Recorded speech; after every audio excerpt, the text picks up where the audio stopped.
जय श्री राधा रानी सरकार की, जय श्री कृष्ण भगवान की, जय श्री गौरी शंकर जी भगवान की, जय श्रावण मास महत्यम की, जय सदगुरुदेव श्री बंसी वाले महाराज की। श्रावण मास के इस परम पवित्र समय में आज हम आपको श्रावण मास महत्यम के 21वें अध्याय की परम सुंदर कथा को सुनाने जा रहे हैं। मनुष्य जीवन मिला है तो इसे भगवान के चरणों में लगाना चाहिए। श्रावण मास भगवान की कृपा से ही मिला है। मनुष्य जीवन की हर श्वास हमें भगवान की कृपा से मिलती है। तो भगवान की कृपा से ही मिले हुए इस मनुष्य जीवन में हमें अपने मन को भगवान के चरणों में लगाकर कथा सुननी चाहिए। तभी भगवान की पूरी कृपा मिलती है, तभी भगवान का पूरा प्यार मिलता है और तभी मनोकामनाएं पूरी होती हैं। और मन लगाकर कथा सुनेंगे, श्रद्धा भावना से कथा सुनेंगे, पूरी कथा सुनेंगे तो भगवान की पूरी कृपा मिलेगी और जीवन के अंत समय में भगवान का धाम भी प्राप्त हो जाएगा।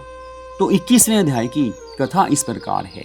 भगवान श्री शिव शंकर जी महाराज सनत कुमार जी से कहने लगे हैं कि हे सनत कुमार जी, श्रावण मास के शुक्ल पक्ष की पूर्णिमा तिथि के दिन वेदोत्सर्जन उपाकर्म होता है। या पौष मास की पूर्णिमा तिथि उत्सर्जन की कही गई है। उत्सर्जन में पौष मास या माघ मास की प्रतिपदा तिथि या रोहिणी नक्षत्र कहा गया है। दूसरा समय अपनी अपनी शाखा के अनुसार उत्सर्जन तथा उपाकर्म दोनों एक ही समय करना उत्तम कहा गया है। अतः श्रावण मास की पूर्णिमा तिथि के दिन उत्सर्जन अभीष्ट है तथा बभर्ष शाखार्थी उपाकर्म में श्रवण नक्षत्र अभीष्ट है। चतुर्दशी पूर्णमासी या प्रतिपद तिथि के रोज या जिस किसी भी दिन श्रवण नक्षत्र हो उसी दिन ऋग्वेदियों का उपाकर्म होता है। यजुर्वेदियों का उपाकर्म पूर्णिमा तिथि में तथा सामवेदियों का हस्त नक्षत्र में होता है। उपाकर्म गुरु और शुक्रास्त रहने पर भी आनंद से करे। गुरु तथा शुक्रास्त में पहला उपाकर्म शुभारंभ ना करे, यह शास्त्र का मत है। ग्रहण तथा संक्रांति आदि योग दुष्ट समय आ जाने पर दूसरे काल में करे। हस्त नक्षत्र युक्त पंचमी या भाद्रपद पूर्णिमा तिथि के दिन अपने अपने ग्रह सूत्र के अनुसार उत्सर्जन उपाकर्म करे। मल मास आ जाने पर शुक्ल पक्ष में करे। ये दोनों उत्सर्जन उपाकर्म नित्य हैं। नियम द्वारा इनको हर वर्ष करे।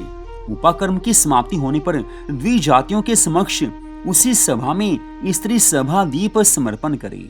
उसे आचार्य या अन्य ब्राह्मणों को देवे। पहले सोने चांदी या तांबे के पात्र में एक सेर गेहूं रखकर उसके ऊपर गेहूं के आटे का दिया बनाकर रखे तथा उसे जला दे। घी या तेल से योग कर 3 बत्ती ब्राह्मण को दक्षिणा पान सहित दें। दिया तथा ब्राह्मण का पूजन कर इस मंत्र को कहे कि है श्रेष्ठ सभा दीप दक्षिणा पान सहित देव देवार्थ के लिए दिया है। इस सभा दीप के देने से मेरे सब मनोरथ परिपूर्ण हो तथा पुत्र पौत्र आदि सब कुल समुज्वल हो, यश की वृद्धि हो। इस प्रकार प्रार्थना करने मात्र से जन्मांतर में देवांगनाओं के तुल्य रूप मिल जाता है। इस प्रकार 5 वर्ष तक करने के बाद उद्यापन के कार्य को करे। यथाशक्ति भक्ति भावना से ब्राह्मण को दक्षिणा देवे। हे विप्रवर, आपसे ये सभा दीप का यह उत्तम महात्म्य कहा है। उसी रात्रि में श्रवण कर्म कहा। उसी के समीप सर्प बलि करे। दोनों कार्य अपने अपने ग्रह सूत्रों को देखकर करे। उसी तिथि में भगवान हयग्रीव का अवतार होता है। इस दिन भगवान हयग्रीव की जयंती महोत्सव मनाए। भगवान हयग्रीव के उपासक के लिए यह नित्य है। श्रावण मास पूर्णिमा तिथि के दिन श्रवण नक्षत्र में भगवान हयग्रीव ने पहले अवतार लिया। उसी समय संपूर्ण पाप नाश करने वाला साम वेद गाया। इसी पूर्णिमा के रोज रक्षा बंधन कहा है। यह सब रोगों तथा सब अशुभों का नाश करने वाला है। हे मुनि शार्दूल, इसमें पुराने इतिहास को आप सुने। पहले इंद्राणी ने जय सिद्ध्यर्थ इंद्र के लिए इसे किया। हे विप्रवर, पहले 12 वर्ष लगातार देव तथा असुर युद्ध हुआ। इंद्राणी ने उसी समय सुरेश्वर को थका देखकर कहा कि हे देव, आज चतुर्दशी तिथि है, कल सुबह अच्छा होगा, मैं रक्षा करूंगी, जिसे करने मात्र से आप अजय हो जाएंगे। ऐसा कहकर इंद्राणी ने पूर्णिमा तिथि के दिन मंगल आदि कर हर्ष देने वाली रक्षा को दाहिने हाथ में बांध लिया। इंद्र ने रक्षा बंधवा ब्राह्मणों सहित स्वस्ति वाचन किया, दानव सेना पर चढ़ाई कर दी। क्षण भर में युद्ध आरंभ हो गया। तत्पश्चात प्रतापी देवराजेंद्र ने दानवों को जीत लोकत्रय में फिर विजय को प्राप्त किया। अपनी कथा सुनाकर त्रिलोकीनाथ भगवान श्री शिव शंकर जी महाराज सनत कुमार जी से कहने लगे हैं कि हे सनत कुमार जी, आपसे मैंने यह रक्षा सूत्र का प्रभाव कहा है। तो यहीं पर आज की इस परम सुंदर कथा का विश्राम होता है। रक्षा सूत्र अर्थात रक्षा बंधन, इसी का इस कथा में वर्णन किया गया है। हमारे हिंदू धर्म में कोई भी व्रत क्यों ना हो, कोई भी त्योहार क्यों ना हो, हर किसी का अपना विशेष महत्व है। इस कथा में स्पष्ट बताया गया है कि इंद्राणी ने देवराजेंद्र को रक्षा सूत्र बांधा था, अर्थात वही रक्षा बंधन त्योहार जो हम सब मनाते हैं। और उस समय देवराजेंद्र ने दानवों को जीत लिया था। 12 वर्ष युद्ध हुआ, लेकिन देवराजेंद्र और सभी देवता मिलकर भी असुरों को जीत नहीं पाए। लेकिन जैसे ही इंद्राणी ने इंद्र को रक्षा सूत्र बांधा, अर्थात रक्षा बंधन बांधा, जिसे हम राखी भी कहते हैं, उसके बाद बस देवराजेंद्र की विजय हो गई।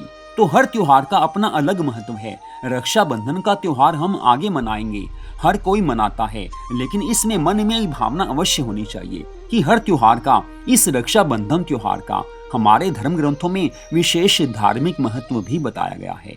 तो उस दिन भगवान को याद करना चाहिए।